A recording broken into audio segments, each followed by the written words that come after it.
Welcome to Wils Bach's Song Pod, a show where we dig deep into the songs and artists that move us and how we're moved to craft the songs we write. I'm Tim Wils Bach, and I write, release, and perform music as Wils Bach, and you can find me anywhere you stream music. Let's dig in.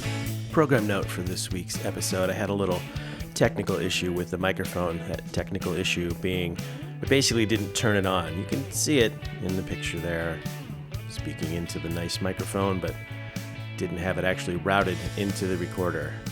So I'm going to sound a little boomy and echoey this week.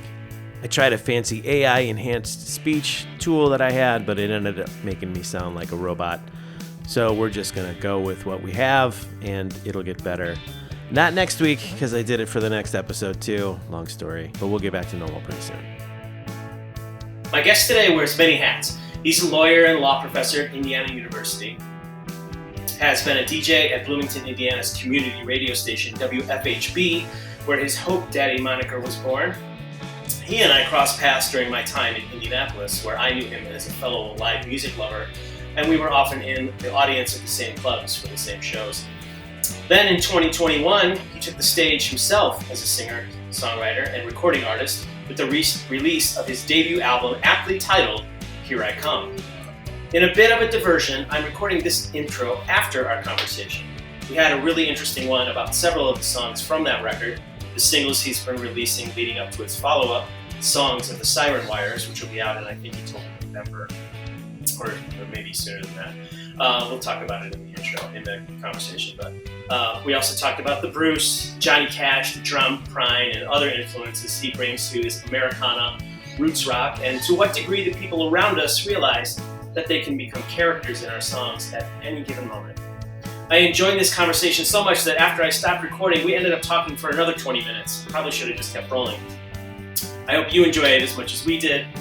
So with that, please welcome to Wils Bach's Song Pod, recording artist HopeDaddy, also known as Mark Need.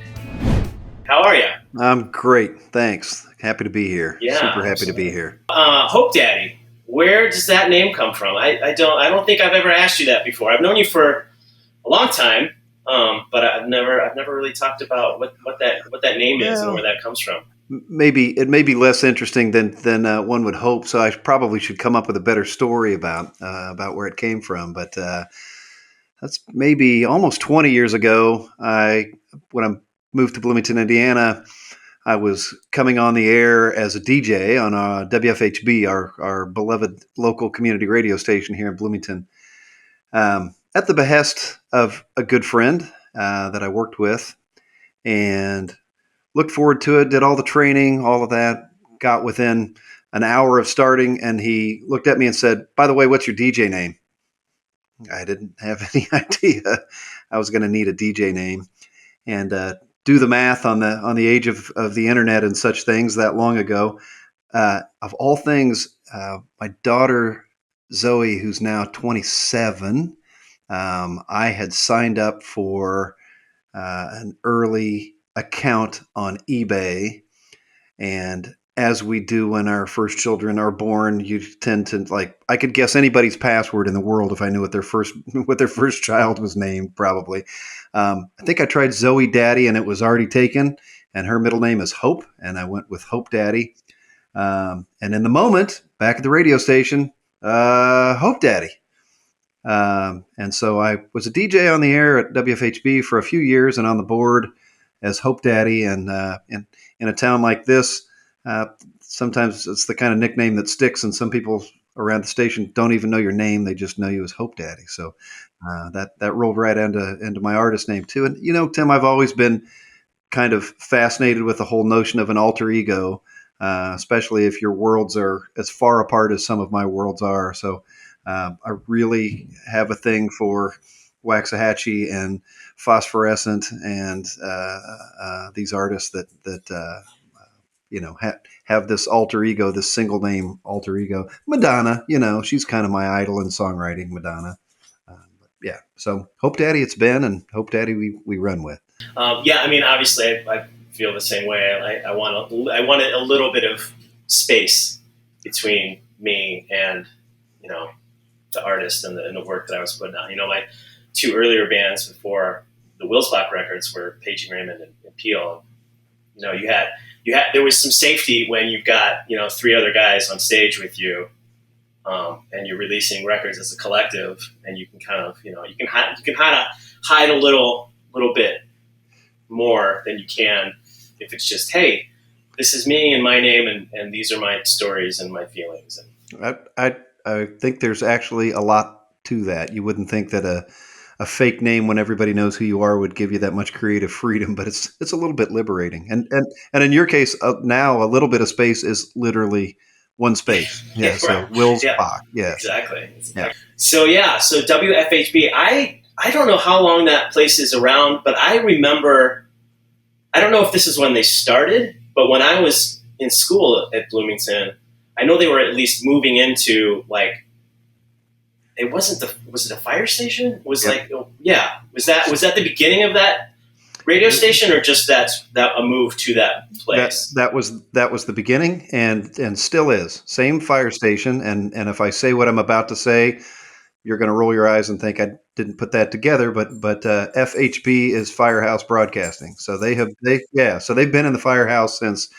Oh, somebody will post in a comment that I missed it. I love that place and love those guys, and they've been really supportive. But I'm going to say 1992. Yeah, I mean that would track. I mean, I started. I'm going to date myself here too, but I started it as a freshman at Indiana in 1991. So that would have been about right. 84, my friend. So right. and shout out for the 1 millionth time on this campus to Dr. Wils, even WFHB. There's so many things on this campus 30, 40, 50 years later that are legacies of Herman Wils, and FHB is one of them. He I don't remember the exact story, but he really facilitated the gift that put it together so that they could launch the station back in 1992, and they're in the Firehouse, and there it is. Yeah, that's super cool. I love that. So your HopeDaddy moniker was kind of, instantly born, or you didn't put a lot of pre-thought into it at the front of your brain, at least, but you at least have liked it enough to have released a couple records so far. You've got a new one coming out, and you've got a couple singles out that we'll talk about a little later. And then your first one you released in 2021, is that right? Here I Come? Released Here I Come in September of 21. Has it been 3 years? That's embarrassing that it's taken me that long, which is probably a conversation worth having, songwriting and perfectionism and those things as well. But yeah, so we were ready to go right about when COVID was in full swing. So in 2020, I had a batch of songs. Now, these were written pre-COVID, or because there's some of them on there that seem like middle of COVID. So, when did you start writing that record? I think I'm trying to remember. Definitely wrote some of those songs ahead of COVID. I mean, I was maybe a little bit different path to where I am, but had written a couple of songs for my daughters, largely both of my daughters, and both of those songs appear on that record. You're exactly right. Now that I'm playing it through in my mind, so one of them was definitely written literally on the night that COVID became a reality. So there's a Crown of Black, right? Crown of Black. That's exactly right. So my older daughter Zoe was in Washington D.C. and at her first big girl job, if you will, after graduation from her master's program, and independent, rocking it, just doing a great job. And got that phone call that was like, I don't know what this is, but I'm scared. And this as a parent, you can't say I'm scared too. So a little bit of redemption in that song for whatever regrets you have along the way. But yeah, you see it right there in the lyrics. That was definitely a COVID gassed up the truck and drove overnight to DC and picked her up and brought her back, and literally wrote that song Crown of Black in the truck on the way out there. Call came in from the capital city, and mine was on the line. She said the world is sick and my heart is racing, we're running out of time. Well, all the news they see fit to print can't also all be true. But I'd be lying if I didn't say that my heart was racing too. Cavalry's coming, get some sleep and gas the truck. The cavalry's coming. It's only me, but that's enough. The cavalry's coming. Ain't gonna fuss up. You're right. I'm going to guess a third of that maybe was written during COVID.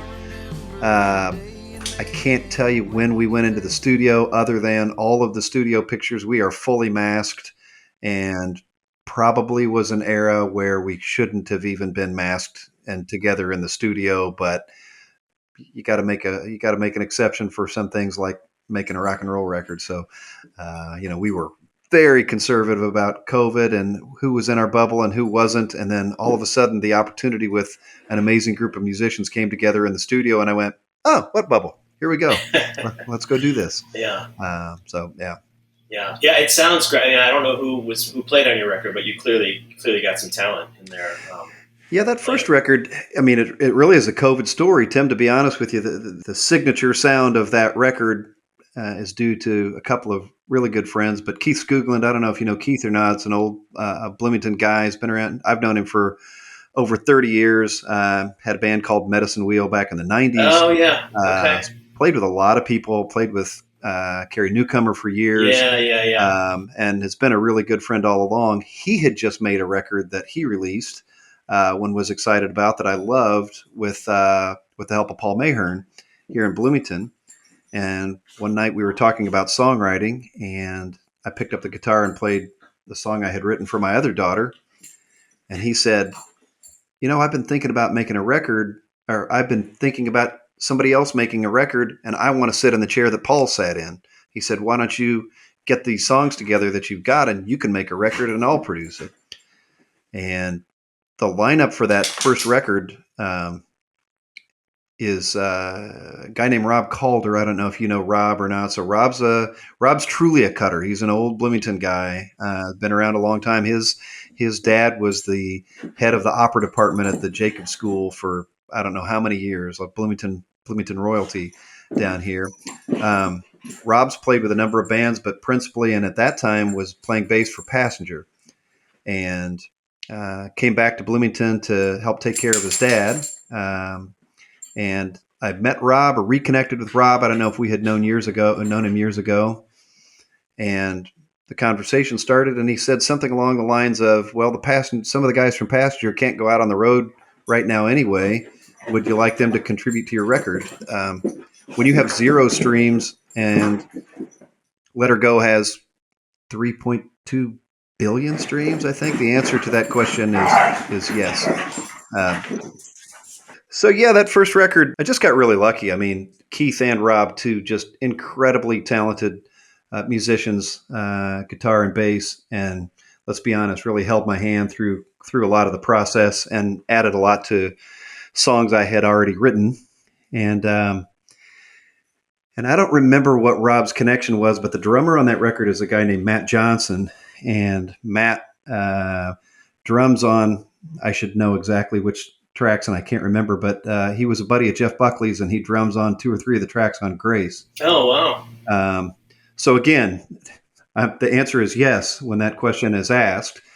Matt came in from Austin, Texas, and Rob was living here, and we did most of that record here at Russian Recording in Bloomington, and a couple of fly-ins from a couple of the Passenger guys. Ben Edgar, who plays guitar, amazing guitar player for Passenger, and John Solo, who plays keys for Passenger as well. So it's a cool story, except that I always tell people, if you know anything about scientific controls, what a control is in an experiment, I say, a couple of the songs on that first record, it's the perfect control. It's Passenger, but without Mike, without Passenger, and with me. Like the only difference between the two. And one of us has streams in the thousands. And one of us has 3.2 billion streams. And the only difference is it's this guy and not that guy. So talk about kind of, carrying the weight of that around. Well, probably some marketing dollars. So let's give you a little bit of. Okay. Well, I'll take it. Maybe we'll find it. But yeah, a great experience, and obviously some pretty personal songs, and a first record that, from a songwriting perspective, 3 years on, I would say about a third of it I kind of stand behind. I've listened to it when it comes up here and there every once in a while, or it's on at a friend's or something, or on a playlist. I think, yeah, I'll stand behind that. About a third of it, I think I might have done that a little bit differently. And about a third of it, I just absolutely cringe. Like I'm not going to take anything down, but that first record, kind of literally finding your voice, I guess figuratively finding your voice, but literally finding your voice. There's about a third of it that when I play it live alone, it doesn't sound anything like anymore what it sounded like on that first record. So I think that's pretty. I mean, that's pretty normal. I don't know if the numbers are the same for everybody, but I mean, I think that's you grow as a songwriter and you see the mistakes that you made along the way or what you do differently, and I think it's just part of the growth of the whole thing. Definitely was part of the evolution, and based on the timing and the availability of everybody, we also didn't have 20 tracks and we chose 11.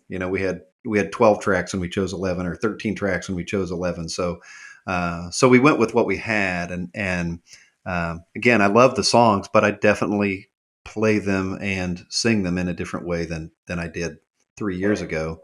That has some consistency that really, by the time the second record came around, I had played out more and felt a little more. I'd found my space, right? So I found my place. Now, so when I knew you back, I mean, I'm not sure the last time I actually saw you in person. It might have been, I don't know. I've been in LA now for 12 or 13 years. Wow. So I mean, it's probably been 15 or 16 since you and I have been in the same room. But even then, I just knew you kind of as a guy that we ended up in the same clubs watching the same bands more often than not. So I didn't know you as a songwriter or a performer. Have you always written? Is this a new thing or what? Because I was neither. Okay. Because I wasn't. Always thought maybe I would write kind of a classic 3 chords and the truth guitar strummer, and owned more guitars than I deserved to own. Although that's still true today, even though maybe I've moved up the learning curve a little bit. The guitars are still way out ahead of the skill of the owner at this point. But no, it wasn't. I was singing songs to my baby girls in bed and in the bathtub every night, and had little pieces of things floating around in my head, but not playing out. It was some combination of midlife crisis and or just another creative outlet. At that point, have always been a music freak and a live music freak, and so it was fun to try to take that from the other side of the table, if you will. So yeah. So you mentioned Madtown.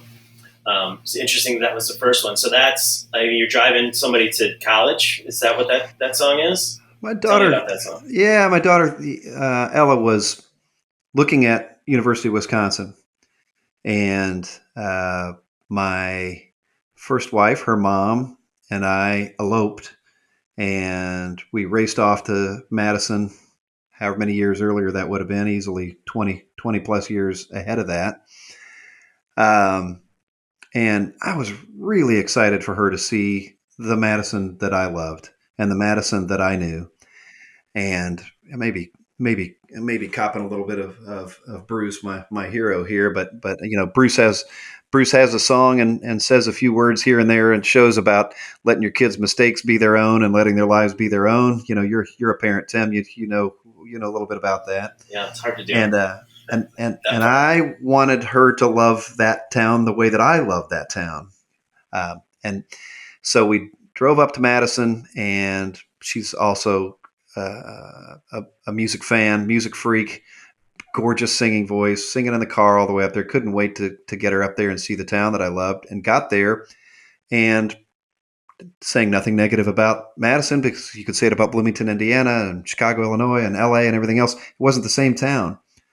And I found myself walking around that town just with this heavy feeling that I had to make an excuse and explain to her, like, it used to be this great town that had X, Y, and Z. And we rounded the corner at some point, and I turned around to say to her, like, not really, I'm sorry, but this isn't exactly what it was. And I turned around on the street and looked at her, and she said, "Isn't this place cool? This place is so cool." And I thought, there was my moment, right? This isn't about me.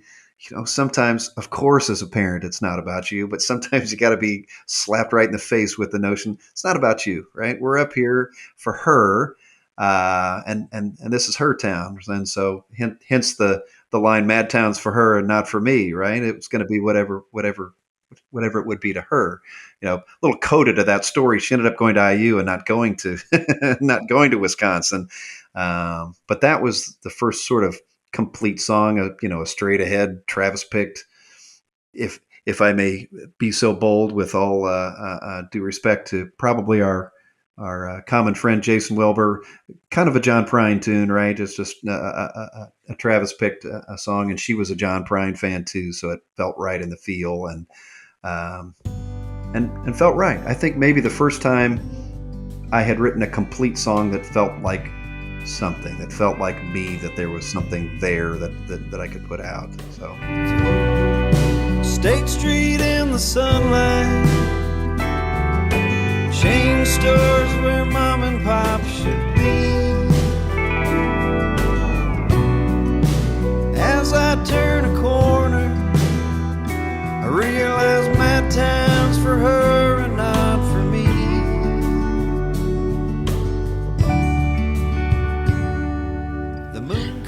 There's listening to the songs on that first record. It definitely feels a lot of. It feels like there's a lot of autobiographical stuff happening in there. You can definitely hear your Bruce, influence on there. Specifically, Bristol and Mars.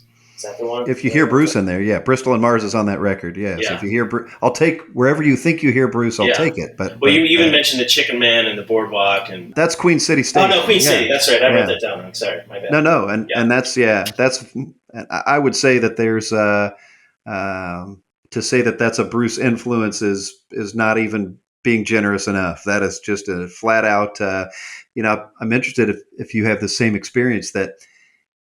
Or you've been writing music a lot longer, writing songs a lot longer than I have. But sometimes you pick something that's a little bit of a North Star, and I have this moment that I think, well, that's a little bit too on the nose in my ears. Yeah. But sometimes this great thing happens where you think it's too on the nose and it's not going to work. But by the time I share it with Keith, and he fills in his pieces and makes some changes, and then you share it with the band, and then the band does something else with it, and then it gets mixed in a certain way. And I think, by the end, apparently that's not happening with Queen City Station, but by the end, you have this thing that really is through your lens. Maybe it's Bruce through HopeDaddy's lens or something, but it's become its own thing that just sounds like absolutely the four of us on that day. Queen City Station's a little Bruce. Shout out to my beloved Marat, right? That I really wanted Queen City Station to have that. River Marat feel of just push record and there's a party in the room, and we had a lot of fun with that. And Hazel Miller, who sings backup for an amazing singer in her own right as well, but I met her backup singer for Big Head Todd. That's her singing backup on Queen City Station as well. So it was supposed to have that sort of Bruce-ish, Marat-ish party feel, but man, does it feel dirty even trying to claim that. I'm glad you heard that. Yeah, for sure. And then another thing that I thought was notable when you were talking about Madtown, and you're telling that story about your daughter and being in a place and it having a different, its present is different than the memories that you made there. You've got your opening line for the Bristol and Mars has that same kind of thing, right? There's a bar where our bar used to be. Same old sign on the door, but I walk in, the bartender stares like he's never seen me before. That's that same kind of thing, right? I think that's a great first line. I'll tell you about Bristol and Mars. I don't think it's any mystery to him if he's paid attention to it, but that's my father-in-law, really. So my father-in-law, I found myself in Bristol, Connecticut, driving a rental car with my father-in-law in the passenger seat, and without going into gory detail, sensing some regret in his voice as he led me around on a tour of Bristol. And here was this great narration from the passenger seat. He must have been 82 or 83 years old. And I'm driving him around where he raised his family. And he's just telling me there used to be a bar there. There used to be a library there. Oh, we used to go to dances up on the hill in this building. Yeah. This is, and eventually we round a corner, and this is where the foundry was, where he worked, and it's leveled, it's flat, it's gone. You can see sort of the ground and the base where the foundry used to be. So Bristol and Mars, that's nothing more than a passenger seat recitation of what Bristol, Connecticut used to be. Yeah, nice. Sometimes you're just a conduit for that kind of thing, right? You leave your mind open to it, and you've got those antennas up, and you're looking for places to pull inspiration from. So, I'm sure this happens to you too, but when you're trying to write songs and somebody opens and starts a narrative like that, you just in your mind think, just keep it coming. I hope I'm capturing as much of this as I can. Right. Do you mind if I take notes? Yeah. So that was your last record. You've got a new record coming out. You've got 2 singles out for it. So are you? I guess I don't really know this. I'm assuming you're putting out another full length record, or are you just putting out another full length record? You know, a good question for all of us. What is a full length? What is a full length record now? So two weeks ago, first single dropped, "Stranger Friend," and then last Friday was a song called "Peacocks." Which talk about on the nose is just an intentionally on the nose Stones style rocker. And tomorrow is the first slow one we're releasing. It's a song called 14 Shades of Blue tomorrow. Don't know how far we're going to go into the waterfall, but you know, back to the songwriting, it's a funny thing. And I'm sure you've experienced it as well, Tim, that you put so much thought and energy and experience and worry and effort and everything into one song. And if you drop any more than, you could tell better than me, but any more than 4 together, some of them just necessarily aren't going to get any attention at all. And that definitely, you know, I was so excited to release Here I Come with 12 tracks on it. And I can look at the analytics on that. Not that that's why I'm letting it go out there, but I can look at the analytics on that, and you can just see them taper off, right? That with the attention span that a quote unquote album gets anymore. So we're trying as a little experiment to release a single and at least give a week's space for an opportunity for that song to breathe, for that moment of vulnerability that we all have, that you just had with your new record, that you put it out there in the world for the first time, that you at least give it a week to say, this is what this is. Spend some time with it. There's more coming. You might love it. You might hate it, but I want you to at least spend some time, if you're going to stream HopeDaddy, paying attention to this song for a week. I'm not sure that I won't do that for every song on the record and then release the record all together. I don't know. But that's the theory so far. So we're three in as of tomorrow. Yeah, I did the same waterfall release, but I only did three singles on 10 on a 10-song record, and I spaced them out. What I was trying to do with the waterfall is to hit the almighty Spotify algorithm. You can only do whatever their promotion thing is once every 4 weeks. So I forget what it is. Right. So the idea behind that was just give it the space, obviously from an artistic standpoint, but also from the business part of it. Let's try to maximize the machine and give the machine the biggest chance to pump those songs out. I think remains to be seen. For one thing, you can't look into the parallel universe and see what would have happened if you had done it another way. So you're never really certain. And this is anecdotal and not empirical, but receive as a songwriter, as a creator, receiving direct comments from friends, fans, followers, etc., on specific songs each week has almost made it worth it. That alone has almost made it worth it, even if in the overall picture I don't end up with more streams, or it's no more likely to be picked up in a pitched playlist on Spotify or otherwise. It's been a lot of fun to get pretty direct questions about just the first 2 songs so far, or pretty direct feedback on the first 2 songs. So I think we'll keep that up for 4 or 5 of the songs anyway. Nice. Well, let me ask you one of those direct questions about Stranger Friend, which is the first single you released. Sure. I think I know, but maybe I don't. Who are you singing that song to?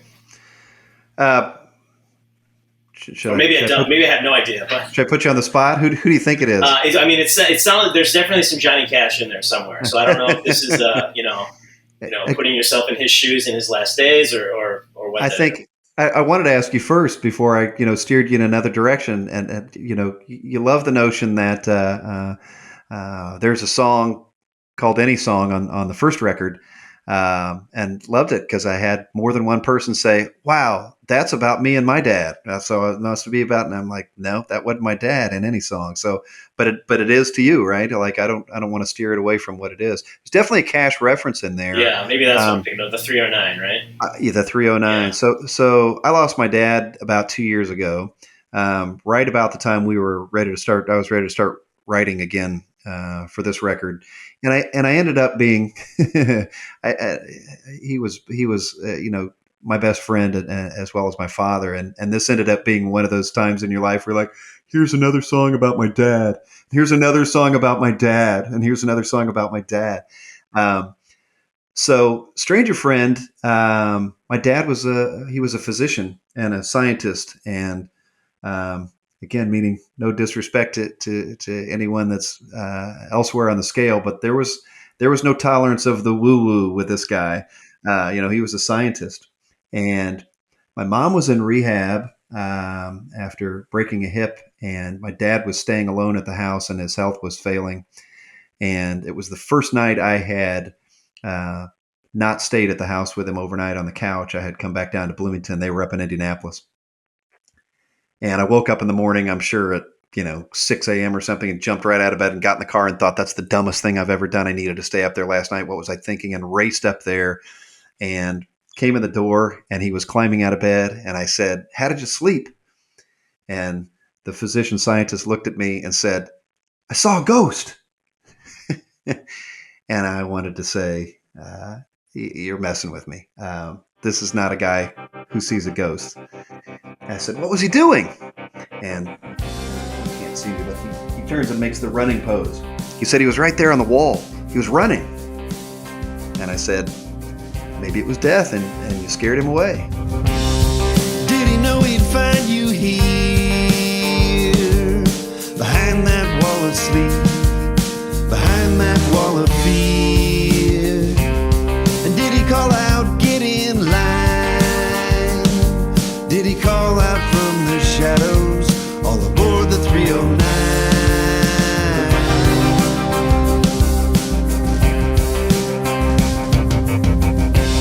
And did you recognize his face? Did you know that train was headed to a darker place? And did you feel his breathing curse, calling down your sins, Mother Nature in reverse? Did you see a stranger, or did you see a friend? Did he punch your ticket to the end, or did you lean in closely and whisper in his ear, "Move along, 'cause I'm not finished here"?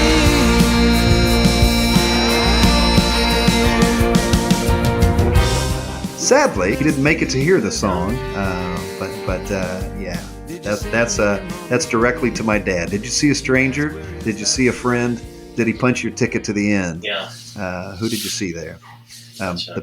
The picture that's out there on the single release for Stranger Friend, he drew. So That's cool. Yeah, that's a cool little... he dabbled in all kinds of things, and at the end he was frustrated because there wasn't much he could do. And I took my iPad up one day with the Apple Pencil, and I put it in his lap, and I said, "Try this. You can draw with this, and you don't need anything else."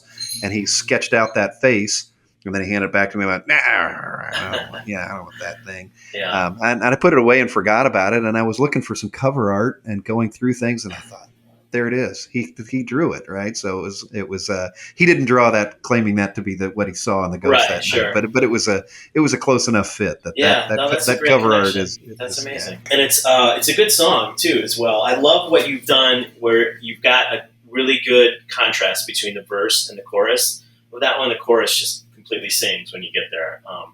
So I think really, really well crafted song. I appreciate you saying that. I can be very modal, I think, sometimes. And sometimes I count on Rob and Keith and the band to help me give some texture to really pull a difference apart between the verse and the chorus, which is a very nice way of saying, if you just hear me alone with the guitar on the demo, the choruses and the verses aren't as distinct as they are sometimes when you can put the whole band together in that regard. For sure. So I'm glad to hear you say that. So I'm going to jump back a little bit here. We kind of just dove in and started talking about your name and kind of organically went from there. But the way that I usually start these is I like to kind of put people on the spot a little bit. And what the basic pursuit, the general question that this particular podcast is trying to ask is, how do you write a song? So, HopeDaddy, Mark Need, how do you write a song? This is going to sound very woo-woo. Apologies to Dad, but sometimes I'll wake up. I listen to music all the time. I literally wake up in the morning and turn on, and we put on the Sonos as we're making coffee, and there's music until I walk out the door. And I'm one of these guys that deliberately chooses what I listen to in the truck until I get to the office, and then listen to music at the office, and then on the way home, and then again until we go to bed, and sometimes while it's playing, which means there's always something playing in my head that I've been listening to too much, whatever the current thing that I'm completely in love with and can't wait to tell everybody else that they have to listen to it is looping in my head at that moment.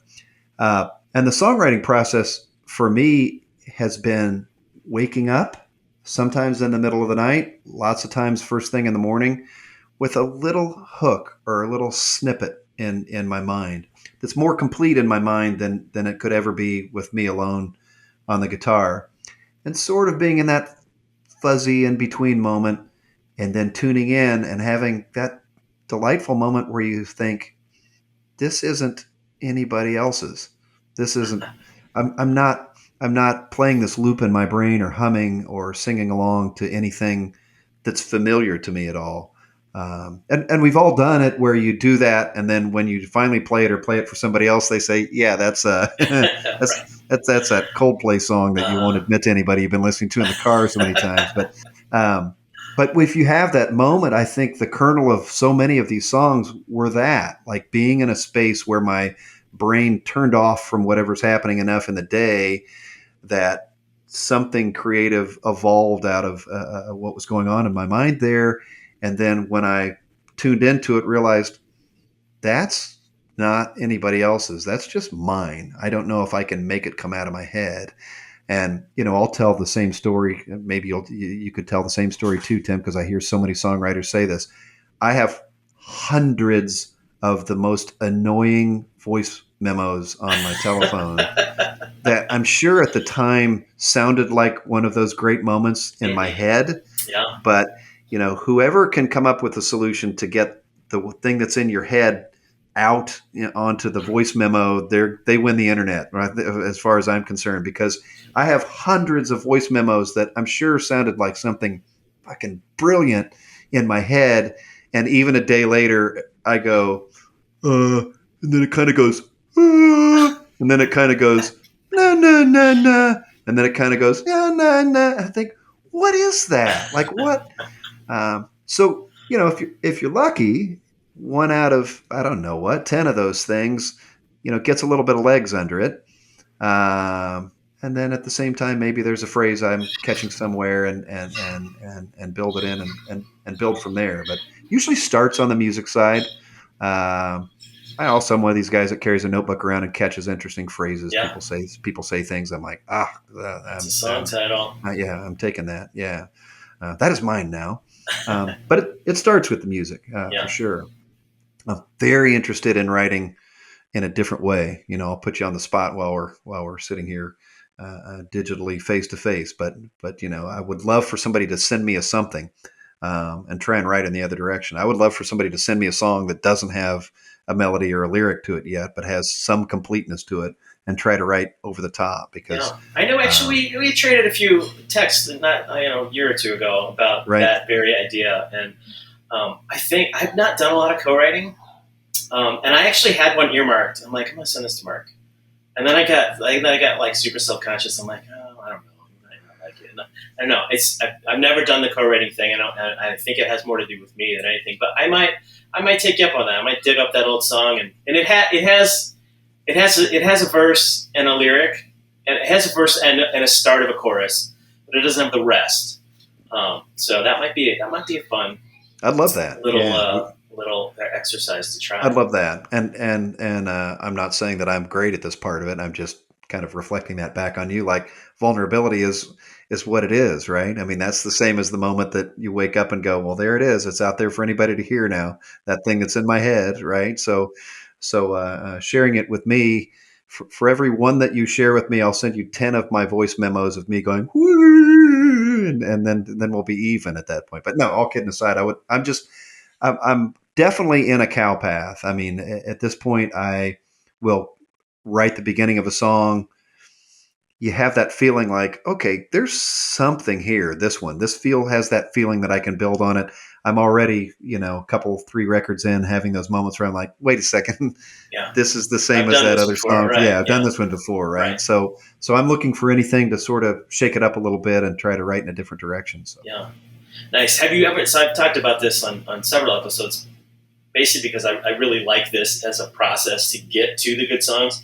And I don't think there's not a way that I know of to get around the ratio that you're talking about. You have to write 10 songs to get one good one, or whatever that ratio is, 100 to 1, or whatever the number is. I think you have to pay that piper. But a way that I found that really works well for me, and most of the songs from my 2019 record came from, and a couple new songs came from a new version of this. But anyway, it's something called The Game or whatever. And I learned about it from this guy named Bob Schneider. You probably know that artist. Sure. Yeah. You might have even heard of this game, where he sends out a topic or a phrase to his collective group of songwriters on Friday and says, I need a song back from you with this in it next Friday, or you don't get the next prompt. So there's a deadline. There's some vague, idea that you have to write to, and what I find is that as vague as that thing is, you end up writing about what you're going to write about anyway. It's just a kind of little spark that you need, or at least I need, to get going. A pretty good group started by a couple of friends of mine here in Bloomington now. They call it the Cosmic Songwriters Club, but very similar to the game that you're speaking of. We tried that. We threw out a phrase. One of the guys in the club flipped his bullet journal open, and he just kind of randomly picked a phrase, and he said, it was like, thanks a lot, Hollywood. I can't remember what it was. And we said, everybody go away. We got 6 songs. 3 of them were played one night at Cosmic here in town.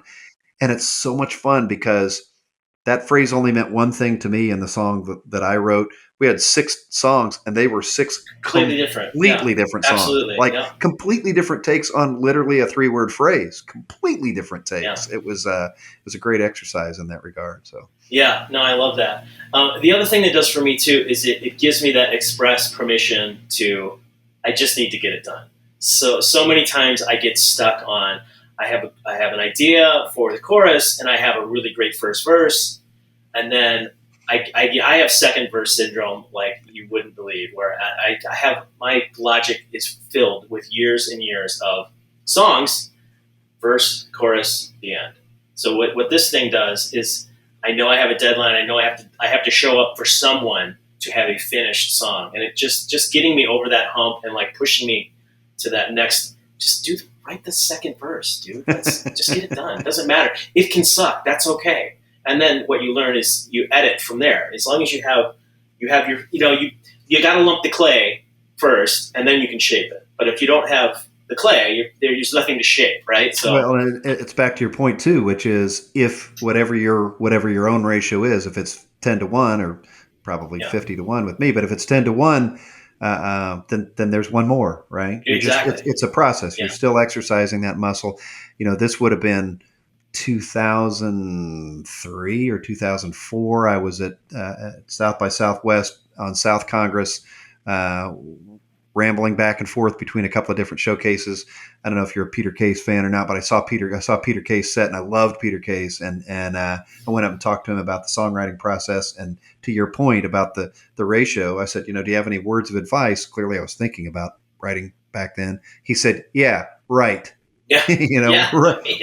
Write the songs. Yeah. Just keep writing the songs. It's as simple as that. I mean, it's almost like a muscle. You just got to keep doing it. Just exercise that thing. You want to write a song? You know the difference between not being a songwriter and being a songwriter is writing songs. Yeah, just right. Write the songs and get them out there. So, exactly. Yeah. Well, we are fast approaching the end of our hour here, but I want to talk about Peacocks, and you kind of already talked about it a little bit. But so Peacocks is the second single. It's just a fun, kind of rompy rock and roll song. I was going to ask you about this, but you already told me it's at least to some degree Stones inspired. And I love the little thing that you do in there where it's like, do you even know who the Stones are? And then you do that little call and response, woo-hoo-hoo, or right. That's so I love that moment. It's such a fun little touch. So tell me about that song. Like, where did that come from? Thanks for hearing that. Yeah, we were. Was this during a recording session? Maybe we were in Nashville for a different reason. But my friend and guitar player extraordinaire Keith. And I headed down to Nashville where bass player Rob lives now. And we decided to stay at a place called the Dive Motel, which is one of these hipster motels, really a legit old East Nashville motel that they've poured a bunch of money in to bring it back.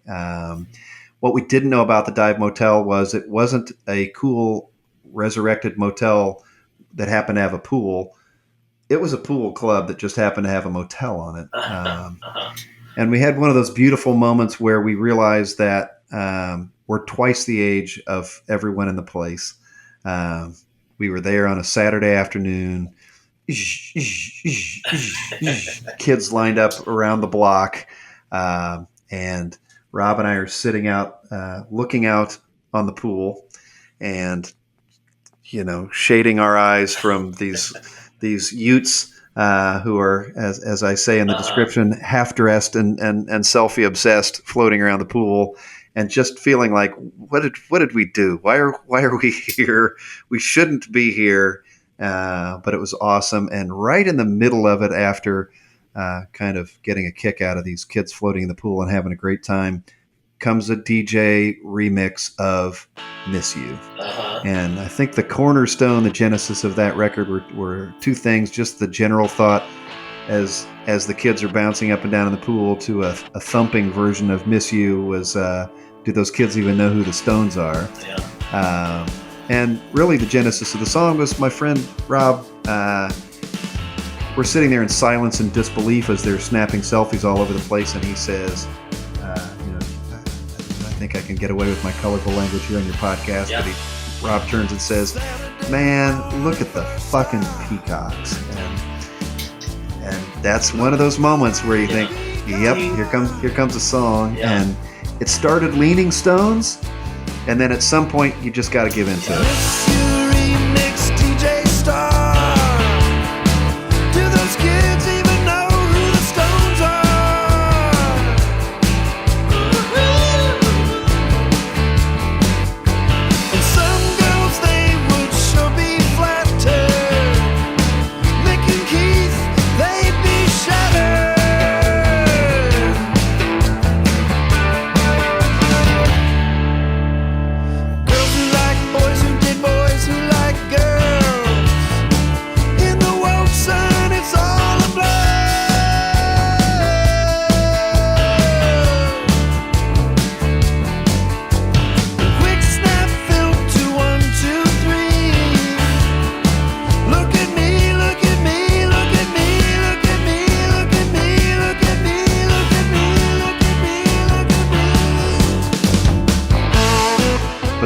Really has a lot of my dad on it after his death, but somehow is a banger. It's still, the record is largely, we wanted to make a record that was a roll down the windows in your car, 70s classic FM rock, turn up the stereo in your car and let it roll. So you still have that old convertible, by the way?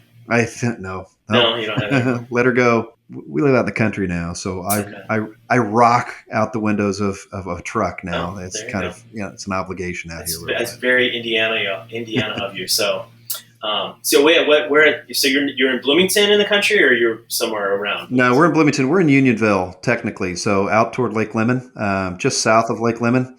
far enough to be out of town. We're not on the lake, but we're on a couple of acres here, a pond, couple of dogs. You heard me wrestle out of the room here a few minutes ago, and that was our COVID moment. Lived downtown, had a place right downtown.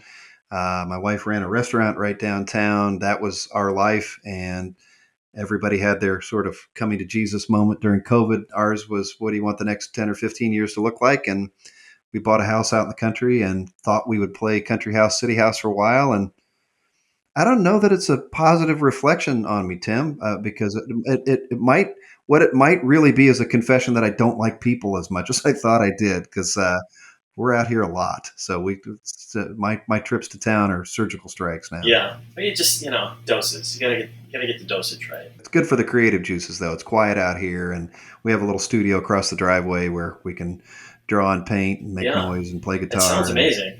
Yeah, it's great. Yeah. Nice. And then, I don't entirely know what you do for, you're a lawyer? I'm a law professor. So, so I practiced for 32 years, and I've been at the law school starting my 19th year at the law school. I want to say that those worlds are really separate from one another. And again, I'm sure over the years of creative work, you've experienced the same. It's interesting how a creative process in one dimension or universe can suddenly help you solve a problem in another dimension or universe in a way that you never would have guessed or anticipated or even intended it to. So it's one of the really great byproducts for me is I work with startups. I work with young entrepreneurs and startups that are looking to scale businesses and meet all kinds of obstacles. And it's really interesting how your mind gets opened up by the creative process and how those can bleed back and forth to one another for sure. I don't say back and forth. Probably be the most boring songs in the world if I tried to write songs about the law side of my life. But the creative process on the song side could sure help the law side. So, well, Mark, this has been really fun. It's been a pleasure to talk to you. Thanks for coming on. I appreciate your time. Stay tuned. We'll have a couple more singles, and then Songs of the Siren Wires will be in its entirety, probably mid to late October in there somewhere, and then the off season, a little 4-song EP somewhere in November as well. And Tim, I've really enjoyed listening, especially to your latest record. I spent some time with it here in the past week again too. So thanks for including me, and thanks to you for making music, man, for keeping the creative process going. Absolutely. Likewise. Thanks for listening to Wils Bach's Song Pod. If you've made it this far, please rate, review, like, love, add, subscribe, do all the things on whatever app it is that you're hearing my voice. That lets the almighty algorithm know that interesting people like you like this show, and will serve it up to other cool and interesting people.